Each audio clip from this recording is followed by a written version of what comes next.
pengen bercerai gimana Kak Ya, Ina? ini kan saya hanya mencoba menyampaikan ke banyak orang. Saya harus juga ngomong, kamu adalah korban dulu. Sekarang kamu ada di posisi yang menurut banyak orang adalah kamu adalah yang melukai. Seperti itu kamu. Kalau misalkan saya mengetahui dari awal saudara Insan punya istri dan saya tetap melanjutkan pernikahannya dalam kondisi saya tahu bahwa dia punya istri, mungkin bisa kalian bilang saya ini pelaku. Tapi kan dari awal saya tidak tahu, saya tidak mengetahui. Dia bukan berarti saudara Insan juga berniat buruk untuk membohongi, untuk memulai hubungan ini dengan kebohongan gitu. Tapi ya memang ya bisa dibilang ada salah saya juga, saya tidak bertanya dan saudara Insan juga tidak menjelaskan. Itulah sebabnya kenapa kemarin saya sempat membuat laporan LP penipuan, karena memang sebenarnya saya tidak merasa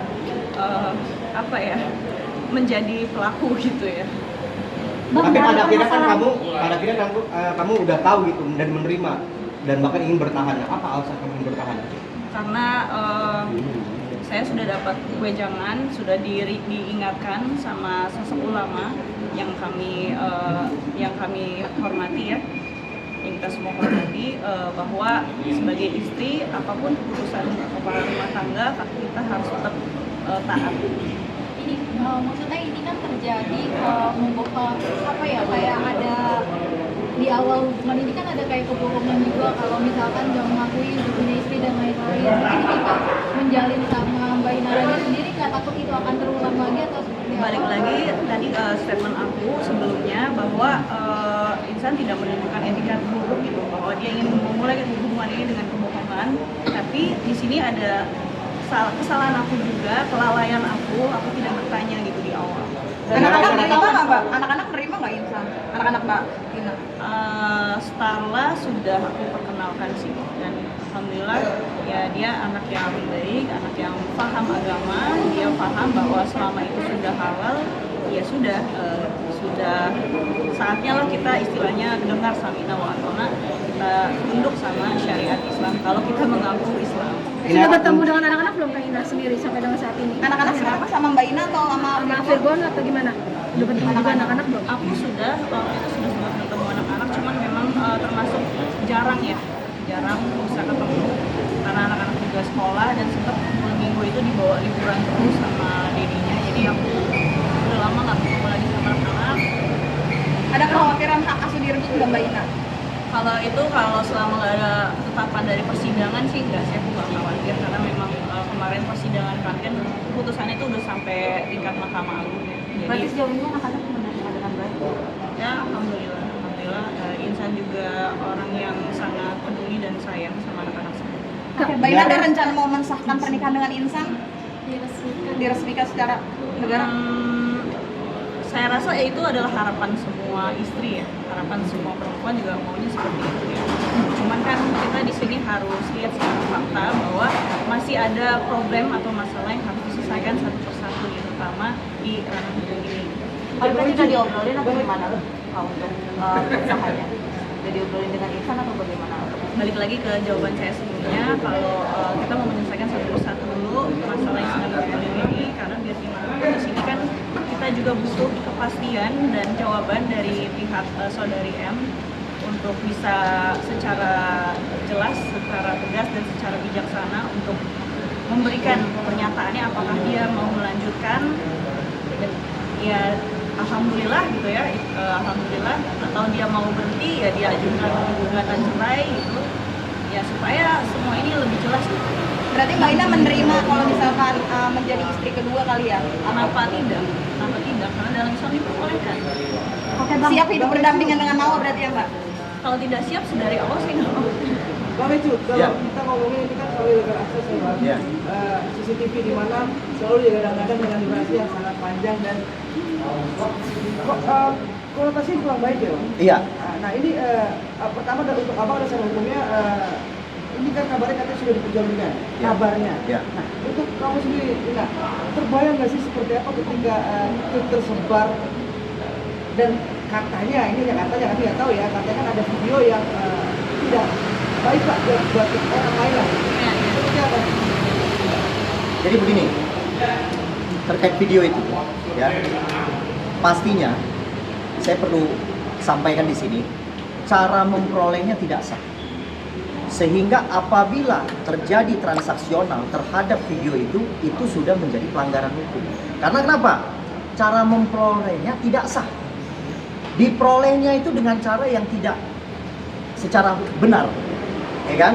Misalnya seperti ini, saya kasih contoh ya, sederhana. Saya ambil handphone kamu, ya, kemudian saya umpetin, berarti kemudian saya jual. Nah, itu ada proses di mana perolehannya tidak sah. Sehingga apa? Ketika saya mengalihkan kepada pihak lain, maka itu mutlak adalah pelanggaran hukum. Sehingga kalau kita bicara terkait konten yang ada di video itu kan mengandung konten pribadi. Ya, pribadi di mana menurut saya ya, ada sosok yang memang sengaja merekam, kemudian mengedit, kemudian menyerahkan kepada pihak lain. Dengan cara apa? Mungkin dugaan saya dengan berupaya untuk memperkaya dirinya. Jadi jelas cara memperolehnya ini sudah tidak benar, ya, tidak sah. Makanya naik penyidikan. Kalau sudah naik penyidikan, saya minta kepada mungkin para terlapor ini atau terduga terlapor, saya minta persiapkan aja diri Anda untuk mengikuti proses hukum. Oke? Karena saya akan mendorong terus sampai dilakukan penetapan tersangka. Oke? Sampai dilakukan penetapan tersangka, sampai juga dilakukan penahanan. Karena kenapa? Ancaman yang kami laporkan ini adalah ancaman yang di atas 5 tahun. Sehingga secara subjektif apabila seseorang melakukan perbuatan yang berulang, maka terlapor tersebut boleh dilakukan penahanan nantinya pada tingkat penetapan tersangka. Bang, perihal adanya 7 video gimana Bang? Pemerasan gitu, kalau nggak bayar, gua sebar nih gitu Bang. Mungkin kartu ada sih. Nggak ada, tapi berdasarkan barang bukti dan saksi fakta mengatakan bahwa memang di sana ada transaksi. Ada yang ada itu fakta transaksional. Terjadi apa pemindahan itu kemudian dengan menguntungkan dirinya. Jadi diri seseorang itu, ya kan? Nah, jadi dari sini dari A ke B, B ke C. Nah, nanti kita minta penyidik untuk menggali. Nah, ini pasti sudah menjadi satu kelompok, ya, satu kelompok sudah direncanakan. Makanya banyak orang kalau tidak direncanakan pasti melibatkan cuma satu orang. Bang, pihak-pihak itu ada menyangkut dengan Mawar nggak Bang? Nah, nama yang tadi disampaikan itu, menurut saya ya, saya akan mencoba supaya nama itu juga turut dalam posisi terlapor. Saya akan mencoba supaya nama yang tadi disebutkan itu menjadi turut terlapor dalam laporan polisi kami. Berarti mungkin Mawar akan bisa diperiksa bagi kasus illegal aktivitas. Pasti kita minta untuk diperiksa. Kita minta untuk diperiksa. Oke, untuk penegakan hukum yang adil dan merata, kita minta untuk diperiksa. Karena kenapa? Alat bukti itu dipakai oleh yang tadi namanya M itu di Polda Metro Jaya hingga naik penyidikan. Menurut kami sudah dirugikan. Karena kenapa? Yang barang yang tidak sah kok dipergunakan gitu loh. Paham kan? Ya kan, barang yang tadi handphone tadi yang saya bilang diambil, ya kan, yang kita tahu milik siapa, kemudian kita alihkan tanpa persetujuan orangnya. Nah, itu dia tuh. Nah, saya minta kepada penyidik untuk memanggil nama yang tadi untuk diperiksa juga dalam tingkat penyidikan. Bang, perihal adanya 7 video gimana Bang? Menyebut ada barang bukti 7 video. Ya. Itu videonya apa saja dan di mana Bang itu mungkin video yang dijadikan barang bukti? Menurut saya dari 7 video itu ya itu juga lah yang kami jadikan barang bukti di sini. Ya kan, cuman kan mungkin yang 7 itu kan dipotong-potong itu. Nah, ya itu karena dipotong-potong menurut saya ya udah ada tambahan pasal itu nanti terhadap yang potong-potong itu. Karena kenapa? Pasal 32, 35 ITE yang saat ini menjerat Roy Suryo CS juga dalam hal di dalam laporan ini kurang lebih akan sama. Jadi saya akan minta penyidik nanti ketika gelar penetapan tersangka itu pasal itu harus diterapkan. Karena kenapa? Sudah dipotong-potong. Nah, sudah tidak original lagi. Bang, berarti itu videonya adalah satu video dipotong menjadi 7 atau memang 7 adegan yang beda-beda Bang? Kemungkinan satu video dipotong-potong. Berarti ada proses pengeditan dan segala macam. Kemungkinan seperti itu. Nah, tapi saya nggak bisa menjelaskan berlebihan karena kenapa? Nanti merusak pemeriksaan polisi. Nah, biarkan dulu ini bergulir, ya kan? Yang penting teman-teman sudah tahu laporan kita sudah naik penyidikan tanggal 6 kemarin, tanggal 7 penetapan penyidikan, tanggal 8 korban dan saksi hari ini diperiksa. Mbak Inara tadi udah berapa pertanyaan ke akhir? Bang, mau nanya.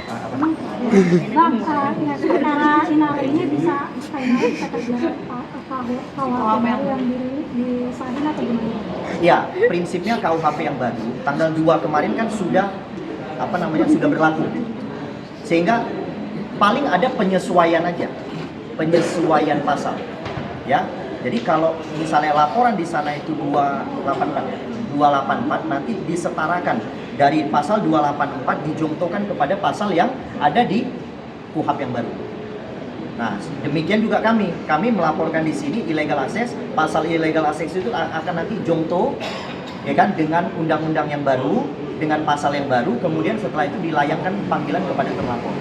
Seperti itu. Inara satu dong, ini kan kunci dari permasalahan konflik kalian ini kan perdamaian Insan Fahmi dengan Mawar. Nah, kamu sebagai istri, apa yang kamu katakan kepada Insan untuk mendorong perdamaian dengan Mawar ini?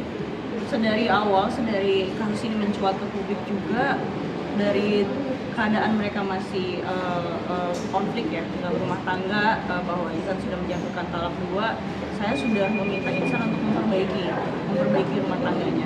Karena saat itu saya melihat, walaupun saya belum mengenal secara langsung ya pribadi saudari M, saya melihat tidak ada unsur syar'i untuk diceraikan. Makanya saya melihat selama itu tidak ada unsur syar'i, ya alangkah baiknya coba diperbaiki rumah tangganya. Saya mendorong saudara Insan untuk melanjutkan hubungan rumah tangganya. Itu sebabnya kenapa saudara Insan ini tidak langsung mengurus perceraian di pengadilan agama, karena dia masih mau memberikan kesempatan kepada saudari M. Berarti emang niat poligami juga ya Kak? Kan memang sebelumnya menurut pengakuan saudara Insan ya, dia sudah memberikan opsi kepada saudari M apakah mau melanjutkan dengan opsi poligami seperti sesuai dengan voice note yang beredar di sosial media, atau ya pilih selesai gitu secara baik-baik. Mbak Ina, ini kan semua media dan netizen Indonesia menyoroti Mbak Ina ya, apalagi Mbak Ina sekarang memutuskan untuk menjadi istri kedua. Bagaimana Mbak tanggapannya mengenai cancel culture yang netizen lakukan buat Mbak Ina? Saya jujur aja, dalam hidup itu kalau kita tolak ukurnya sama opini publik, pendapat orang, pendapat keluarga, itu nggak akan ada habisnya ya. Kayak kita hidup terombang ambing ya sama pendapat orang gitu ya. Padahal Allah udah jelas menetapkan syariat Islam ini untuk kita taati gitu, terutama dalam hal ya rumah tangga gitu, bahwa ya kita sebagai istri biar gimana pun keadaan suami kita ya dia imam kita harus taati gitu. Itu sesuai dengan apa yang diajarkan oleh Islam terhadap saya gitu. Jadi tidak masalah ya Mbak kalau misalkan netizen memilih hal tersebut terhadap karir Mbak Inara di internet? Apa yang orang lain katakan terhadap saya itu kan penilaiannya mereka, bukan berarti menentukan value saya. Dan itulah kalau memang saya berniat untuk menjadi pilihan keduanya orang, ya sudah sedari dulu lah, saya ngapain ngartis, capek ngartis.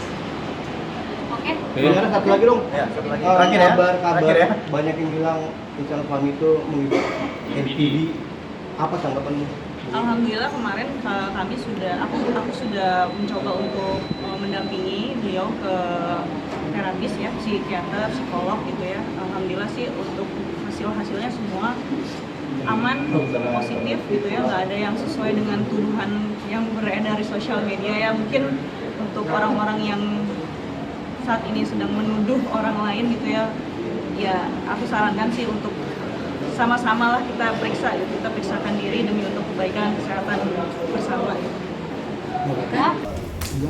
Ya, kita udah memilih proses hukum. Apapun konsekuensi hukumnya kita harus hadapi. Kita seperti itu, ya. Apapun konsekuensinya kita harus hadapi. Ya, mau siapa duluan yang cepat naik tersangka kita hadapi. Ya kan, toh di sana punya cuman ancaman berapa bulan aja kok. Kita hadapin lah. Ya, dari Sabang sampai Merauke nggak mundur kita hadapi. Ya, tapi hati-hati. Yang di sini ancamannya di atas 5 tahun. Illegal access 6 tahun. Ya kita coba aja. Kan begitu. Sederhana pilihan ini gitu. Ya, oke. Ya, oke. Kuasa hukum dari Mawar sendiri kekeh nih Bang, akan menjawab untuk jawaban RJ kemarin. Pertama, kedua, kekeh untuk tetap melanjutkan nantinya sampai dengan Suruh dia lanjutkan aja sampai ujung, kita tunggu. Ya, saya tunggu dia di tikungan gitu aja. Ya, oke. Yang mau disampaikan mungkin ke untuk Insan sama keluarga. Ada yang mau disampaikan? Closing statement? Iya, closing statement. Closing statement ya, nggak ada pertanyaan lagi. I love you Insan mungkin Kak? menghadapi ujian rumah tangga ini mungkin bagaimana Kak? Harapan saya semoga dari kasus ini menjadi pelajaran ya buat kita semua, mau itu suami, mau itu istri, untuk muhasabah diri dan mawas diri gitu, untuk berpikir dulu sebelum bertindak, karena ini juga menjadi pelajaran bagi aku di kasus sebelumnya terhadap mantan suamiku, karena memang melalui proses hukum itu panjang dan sulit dan makan waktu, biaya, mental, dan juga pastinya korban anak-anak. Karena apa yang bisa ditempuh kalau memang bisa ditempuh musyawarah secara keluarga, musyawarah secara keluarga. Untuk anak gimana Kak?